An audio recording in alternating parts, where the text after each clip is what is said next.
lalu kemudian merasa aduh nggak menolong, nggak berhasil, jadi learn of hopeless gitu ya. Jadi rasanya semua usaha yang kulakukan kok kayaknya nggak berjalan. Kan kita semua nggak ada yang tahu betapa usaha beliau sebenarnya mungkin untuk menyelamatkan diri itu bagian ada. itu kita belum tahu ya. Betul, kita belum pernah tahu soal itu. Lalu kemudian lama-lama karena nggak berhasil, lama-lama mulai nge-freeze, Mbak. Nggak bisa berpikir, nggak bisa lagi ngerasain apa-apa, dan shutdown. Ya kok udah shutdown, udah seperti semua rasa tuh nggak ada gitu.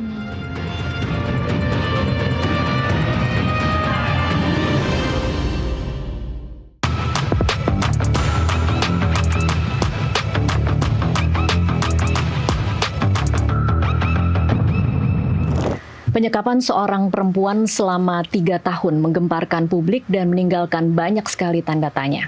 Bagaimana hal ini bisa terjadi? Apa dampaknya bagi korban dan apa yang harus jadi pelajaran bagi masyarakat. Kasih Paham kali ini menghadirkan Ketua Pokja Kesehatan Jiwa Nasional, Dr. Hervita Diatri. Selamat malam, Dr. Vita. Selamat malam, Mbak Tasya. Terima kasih sudah hadir di studio kami.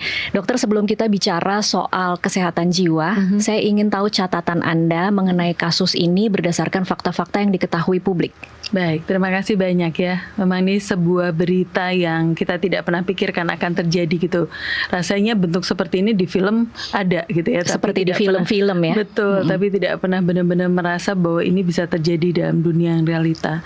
Dan kita memang melihat saat ini dokter juga sudah menyampaikan bahwa sangat concern atau memberikan perhatian full pada aspek kesehatan fisik. Karena memang cedera yang dialami bersangkutan memang cukup berat gitu ya, dan menyangkut bagian tubuh gitu, dan kemudian infeksi yang cukup luas gitu. Sehingga saya bisa membayangkan kalau teman-teman yang bergerak di bidang fisik sedang sangat jor-joran gitu ya, mencoba menyelamatkan kondisinya, termasuk ke arah nyawa ya, karena kalau sampai infeksi luas tentunya sangat berisiko untuk kematian. Nah, namun demikian juga senang sekali karena di antara tim yang jumlahnya sangat besar itu para dokternya, di sana juga ada teman-teman dari kesehatan jiwa. Jadi sudah melihat betul bahwa pastinya kondisi ini tidak hanya akan berdampak secara fisik, tetapi juga secara mental. Namun menarik juga nih Mbak Tasya kalau kita lihat fenomena yang ada di masyarakat ya, ketika nggak bisa emosinya betul-betul campur aduk juga gitu ya, mixed feeling ya. Betul, menanggapi kasus ini. Banyak sekali tentunya yang memberikan empatinya, simpatinya gitu, rasa tidak percaya bahwa hal ini terjadi gitu. Namun tidak jarang juga terselip pesan-pesan bahwa mengapa ini bisa terjadi gitu kan ya.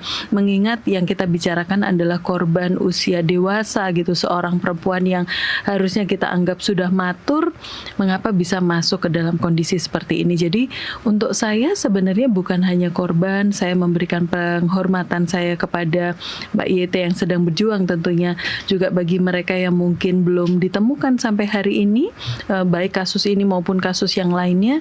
Juga yang paling penting adalah masyarakat nih, agar kita bisa mendapatkan pemahaman yang baik gitu tentang kasus ini. Gitu kurang lebih Mbak Tasya. Oke.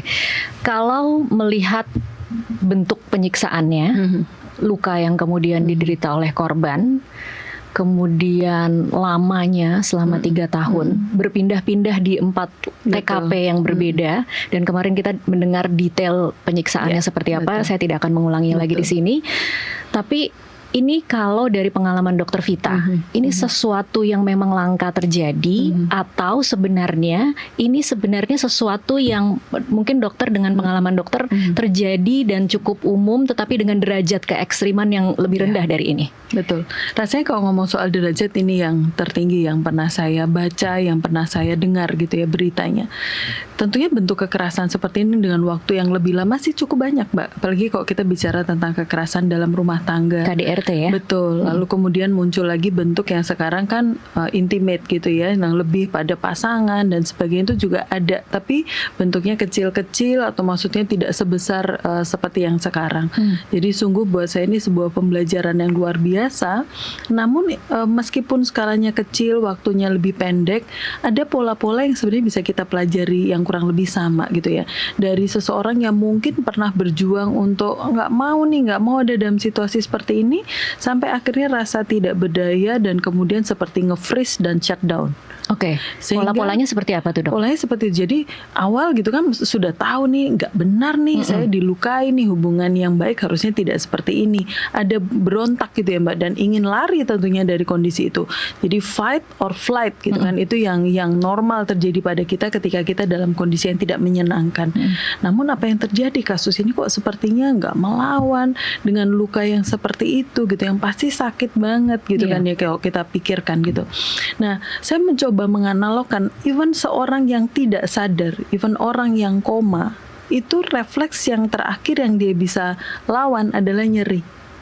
Gitu ya. Jadi orang dalam kondisi koma sebenarnya masih bisa merasakan nyeri. Makanya kenapa kok nyabut infus, kenapa nyabut itu, karena di situ berarti ada nyeri gitu. Nah, kita bisa bayangkan korban ini bisa seperti diam saja gitu, karena padahal ini nyerinya pasti luar biasa. Nah, itu tadi yang kemudian berlanjut, habis yang tadi fight or flight, lalu kemudian merasa aduh nggak menolong, nggak berhasil, jadi learn of hopeless gitu ya. Jadi rasanya semua usaha yang kulakukan kok kayaknya nggak berjalan. Kan kita semua nggak ada yang tahu betapa usaha beliau sebenarnya mungkin untuk menyelamatkan diri itu bagian ada. Itu kita belum tahu ya. Betul, kita belum pernah tahu soal itu. Lalu kemudian lama-lama karena nggak berhasil, lama-lama mulai nge-freeze Mbak.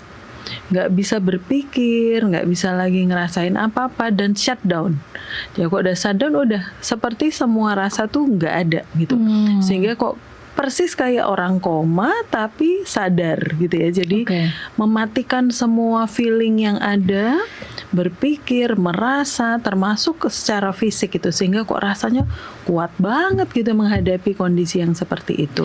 Itu yang mungkin bisa menjelaskan pertanyaan publik kenapa seperti tidak berdaya selama 3 tahun. Kenapa nggak lari gitu ya Mbak.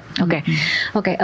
Kalau kemudian dengan dampak yang se-ekstrim kita saksikan saat ini, korban dengan luka yang sebegitu parahnya, kemudian untuk menelaah bagaimana kondisi mental atau psikisnya, kira-kira Dok, ini akan seperti apa dampak psikologisnya kalau penyiksaannya se-ekstrim YT ini? Baik, makasih banyak Mbak Tasya. Jadi kita bisa bayangin ya, kalau beliau sudah ada atau pernah ada di level yang freeze dan shutdown, ngidupinnya aja susah lagi ya. Ini semacam menghidupkan mesinnya lagi. Betul, memanaskan lagi. Terutama sebenarnya adalah trust. Termasuk tim yang banyak ini, siapa yang saya tahu nih beneran tim yang akan menolong saya dan yang bukan gitu misalnya. Jadi dia kehilangan kepercayaan pada semua orang artinya, bukan cuma sama satu orang. Lebih kayak blank aja, nggak ngerti ini orang apa gitu. Karena ya itu tadi dia shutdown. Jadi betul-betul gimana dia bisa aktif kembali, mulai lagi, terus kemudian muncul hal-hal. Karena kan orang ini sudah terus-menerus ada di dalam memorinya sekian lama. Dan juga ya itu ya Mbak, kenapa menjelaskan nanti kenapa 3 tahun nggak ngapa-ngapain gitu kesannya, karena memang juga terputus koneksinya dengan semua kan, sehingga nggak punya pembanding juga mana yang baik dan mana yang enggak gitu kan. Kalau enggak kan kita bisa bandingin, oh ya kayak gini tuh toksik nih, yang ini nggak baik nih, tapi karena semuanya diputus, yang realita tuh ya cuman ini nih.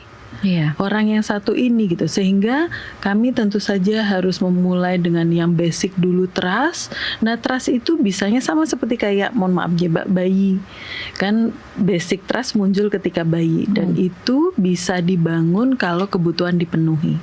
Sehingga yaitu tadi kita mendengarkan ketika dia menjalani perawatan misalnya, apa sakit ya kita bantu, kedinginan kita coba berikan kehangatan selimut misalnya, lalu kemudian rasa haus, rasa lapar dengan luka yang seperti itu ya Mbak, kita bisa tawarkan bantuan. Jadi basic need dulu, naik nanti lama-lama, kemudian bahwa oh ada kok nih, ada yang lain bisa masuk. Itu berarti butuh waktu ya. Tentu Mbak. Dokter Vita.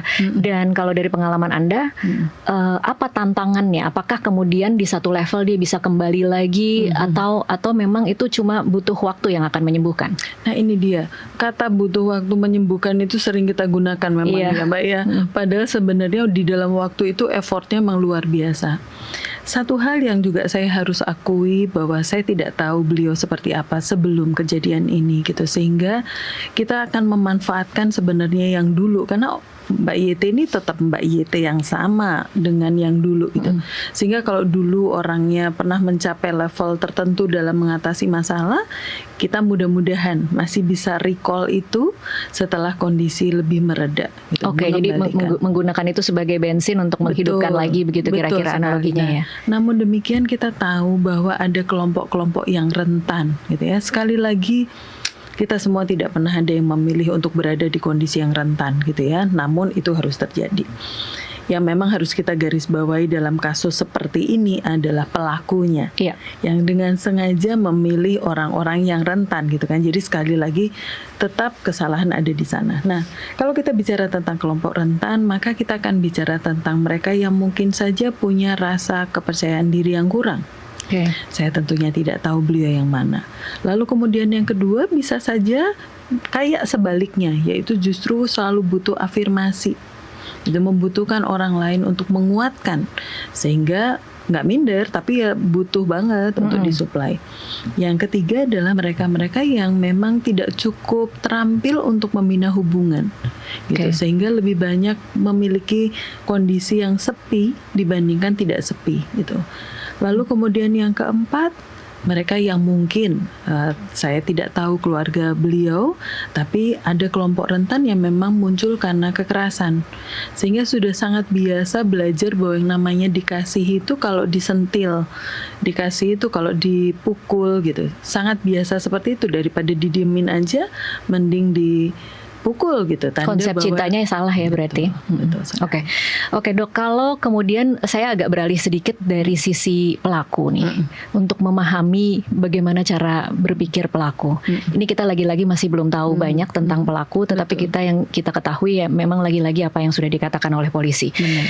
Seseorang punya kemampuan untuk menyekat, menyiksa dalam kurun waktu yang sepanjang itu, dan kemarin saya sudah sempat bertanya juga ke ahli lain soal ini.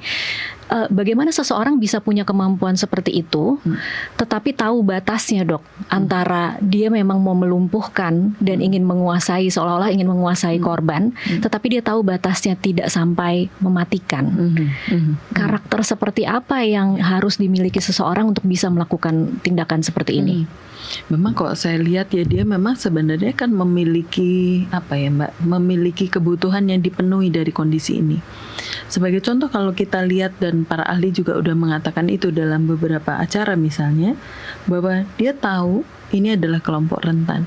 Itu saja sudah menunjukkan sesuatu, Mbak, bahwa dia berkuasa dibandingkan yang ini. Jadi dia memang memilih targetnya dan dia tahu target mana yang bisa diperlakukan seperti ini. Jadi dia udah mentargetkan hal tersebut, kelompok rentan itu yang dia tahu bahwa dia pasti lebih powerful dibandingkan mereka. Gitu. Jadi ini sudah sebuah skenario pertama. Lalu kemudian untuk mendapatkannya memang kan ya begitu ya. Ada perasaan kayak dibutuhkan, perasaan bahwa dia adalah penyelamat gitu kan. Jadi tambah besar powernya tentunya ya dengan ungkapan-ungkapan seperti itu. Lalu kemudian korban utang budi pada dia, artinya kembali lagi dia powernya lebih besar. Jadi hal itu yang kemudian dia nikmati dalam tanda kutip, dibutuhkan, dipuja, digondeli gitu lah ya Mbak, ibaratnya gitu.